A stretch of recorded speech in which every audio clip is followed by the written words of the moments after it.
Hello, ladies and gents. Thanks for joining me today. Alright, ladies and gentlemen, story time again.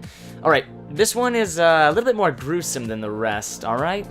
Starts off innocent enough, okay? When I was younger, my family used to own chickens, alright? And we'd have them always inside the chicken coop at night so they wouldn't get eaten by, you know, coyotes or anything that would come into the yard, but the cool thing about the chicken coop is that when I was younger, I would always go into there, and there'd be birds, not just the chickens, but there'd be birds eating the chicken food. And I liked animals, still do to this day, so what I would do is I'd go into the chicken coop when the chickens were out of there. The birds would come in and eat the seeds, you close everything up, and you go in and catch one of them. You bring a net and all, and eventually one day I did that, and I brought my buddies with me, which, you know, probably wasn't the best idea because all the birds got scared off. So after all the birds were gone, I was a little pissed off that we weren't able to catch a single one. So I did something kind of dumb. I slammed my hand against the wall, but the problem with that was I didn't realize what was underneath my hand. You see, right where that was, there was a beam, and I guess there was a nail sticking out of the beam. Don't know why, don't know how that even happened, but the nail was kind of jagged and slightly rusted, so it was pleasant, alright? And so, back to the point, I was pissed off, so I slammed my hand against the wall, not as hard as I could, but really, really hard, and the moment my hand hit the wall, I felt just a really hot pain running through a certain place in my hand, and my hand was a little bit off of the wall. So I look over, and there's a fucking nail going into my hand and almost poking out the other side. Not hitting where any of the tendons were, luckily.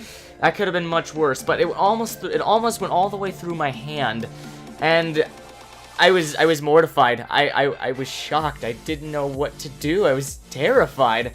So what I had to do was my buddies actually helped me. We pulled my hand off of it.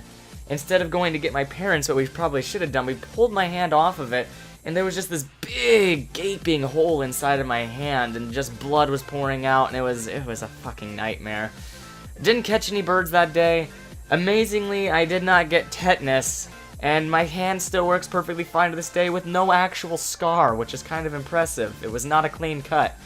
Yeah, that's the great thing about modern medicine and Neosporin. So if you take anything away from this, don't do anything out of anger, because if you do, you'll probably end up with a fucking nail in your hand or a tack in your foot, or maybe a tack with a fucking Lego stuck to it on your foot.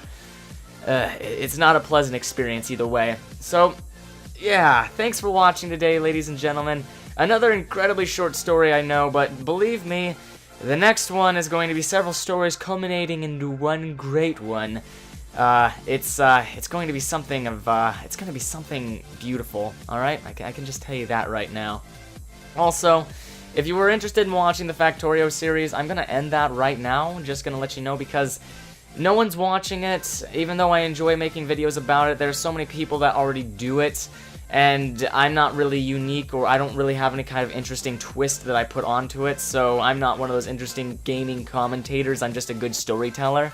So, yeah, I think I'm just going to stop that, but if you like it, then I might continue it, but we will see. But I'm going to continue these story videos and the reaction videos. Again, ladies and gentlemen, sorry for blabbering on. As you know, I am Black Lithium, and I'll catch all of you in the next one. Again, thank you so much for watching. See you next time.